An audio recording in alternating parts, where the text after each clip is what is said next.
Okay, so like we practiced in class, for your homework, you're going to be using those sighting techniques and setting up a small still life with 3 to 5 objects. So you just have a small still life here that shows a vase, a candle, and a little fish. And I'm going to use my sighting technique. You might have to get further away to see how tall is one item compared to another. So I'm going to go with the height of the fish first and see how tall is that compared to the height of the vase. So once I've got that, I'm not using that literal mark on the paper. I'm just putting 2 marks on the paper that's going to be the height of the fish because I want to fill in my drawing. Okay, so I'm going to say that's the height of the fish, and then I'm going to compare that to the height of the vase. So that's going to be 1, 2.5 more. So if here's the fish, the vase is going to be 1, 2.5 up to here. Okay?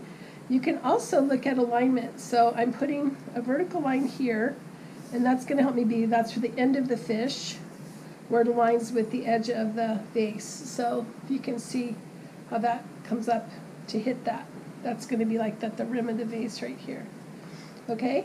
Then I can look at the tail of the fish. So again, now I have to go back to my first measurement. Here is the height.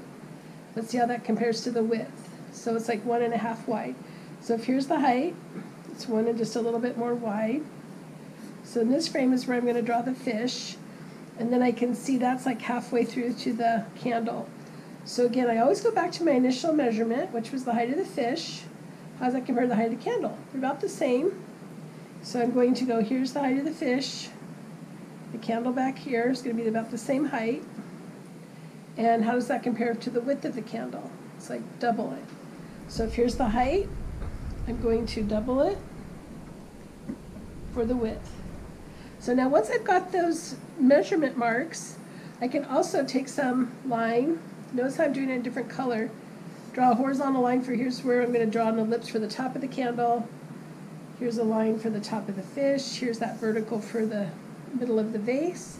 And from here I can start to sketch. So I'm going to take my fine liner pen, starting with my foreground object.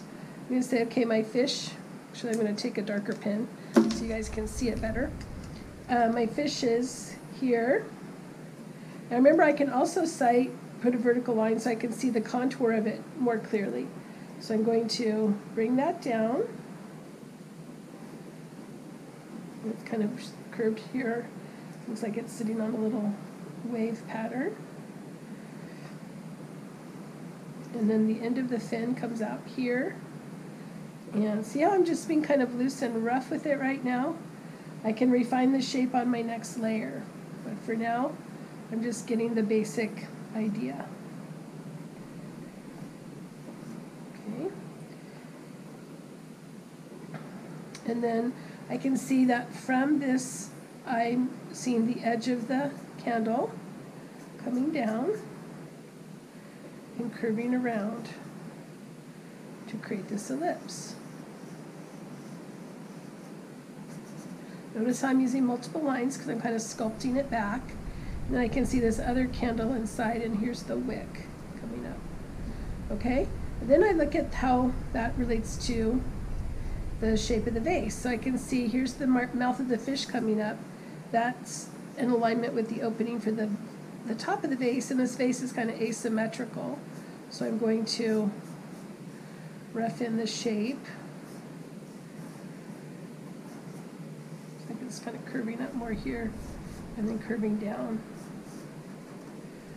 and across. So this would be my first layer, okay? Notice how the lines are rough. I have these guidelines. I can adjust proportion by darkening certain lines that I know I want to keep. And you might even X out lines you know you don't want to keep. And this is going to be view 1. Layer 1. Okay, so now I'm going to take that and overlay it with a fresh sheet of paper.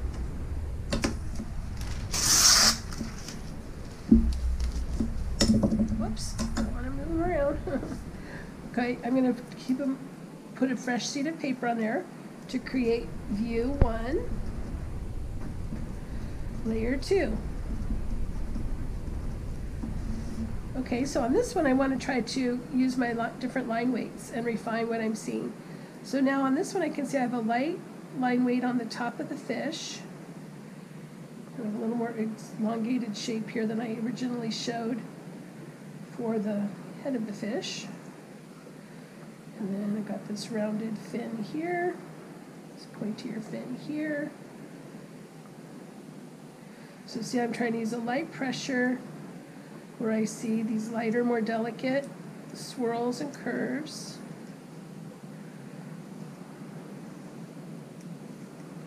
Okay, now I'm looking again and saying, okay, I've got the votive here curving. And use a light pressure again for the top. And then I'm going to see that candle. So here's the wick. I'm applying that. And so now I've got this soft curve for the base of the vase. And I've got this thickness at the top. I'm going to use to try to create the shape coming down to create my still life. Okay? Now you might also even just, add a table line in or something like that just to ground it. So now once I've got that, I can go back and, again with my lighter line, if I want to add a little bit of detail to things so you get a clearer sense of what things are. And now I'm going to go in and add my reinforcing line with my sign pen.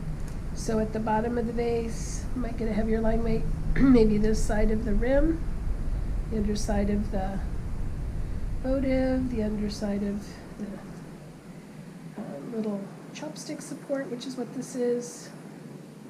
Okay, simple as that. So that's view 1, layer 2. But your last step is you're going to take your marker in 75, and I'm just going to add a little bit of contouring. So I'm going to add some marker down the direction of the shape of the vase, as if my hand's running that direction. And on this one you can take the other layer out from underneath. So just light marker to help reinforce the direction the elements are going. Okay, just getting a little bit of contour. So that is view 1, layer 2. All right, so now your next step then is to change location and do the same items again from a different point of view. So ideally you would move into a new location and keep the still life in the same configuration. But because I'm filming, I'm kind of limited on my scope, so I'm going to have to rearrange the elements. But again, ideally you would just keep the elements in the same spot, and you might go sit on the other side of the table to see them from a different vantage point. But on this one, let's just say now I've turned, so the vase is in the foreground and the fish is more in the background. Okay. So hopefully you can still see that okay. Move it this way. So now I'm going to draw that again from a different point of view using my same idea of the sighting technique. On this one I'm going to use the votive for my first measurement. So again, here's the height of the votive. I make 2 marks to represent that height. So if I wanted that votive to be this big on the paper, those first 2 marks might be this far apart. If I wanted the votive to be this big on the paper, those first marks might be just like a 1/4 inch apart. So it's all based on how big your paper is or how big you're trying to draw in that format. So again, I'm making my first 2 marks. You can also try the pinch method we talked about. So if here's my pinch, I can see how that compares to the width. So again, if here's the height of the rim, it's like double that for the width. So I go, here's 1, I'm going to double it. Okay, just kind of rough in that frame, if you will. Okay, so again, here's my 1. I'm going to see how does that compare to the height of the fish back here. About the same. How does that compare to the length? It's about 1 1/4. So if here's my 1, got 1 and a little bit more for the length of the fish to the height. And this one is kind of angling back this time. So see how I'm just creating blocks or frames that I'm going to sketch in. So now I'm going to go ahead and take the size of the votive, bring it over, and it's 1, 2 1/2 up to the edge of the vase. So I'm going, here's my 1, There's 1, 2.5 up to the top. So again, I'm going to go ahead and add a vertical line, horizontal line. These lines will help me be a framework so I can sketch with. So now I'm going to start with my foreground item. In this case, it's the vase, and rough out what I'm seeing.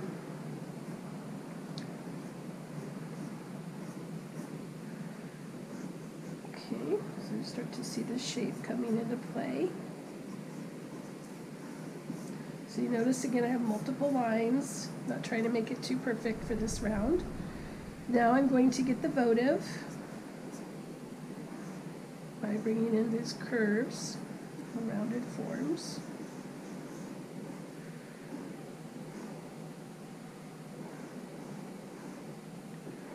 The wick of the candle coming up. And now I'm going to get the little chopstick stand, which is the fish.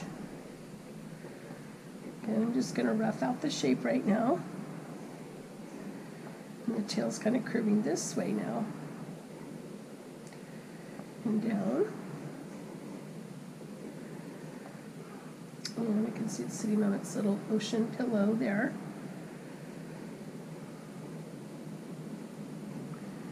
And it's got its eye, and some gills, and suggestion of a fin.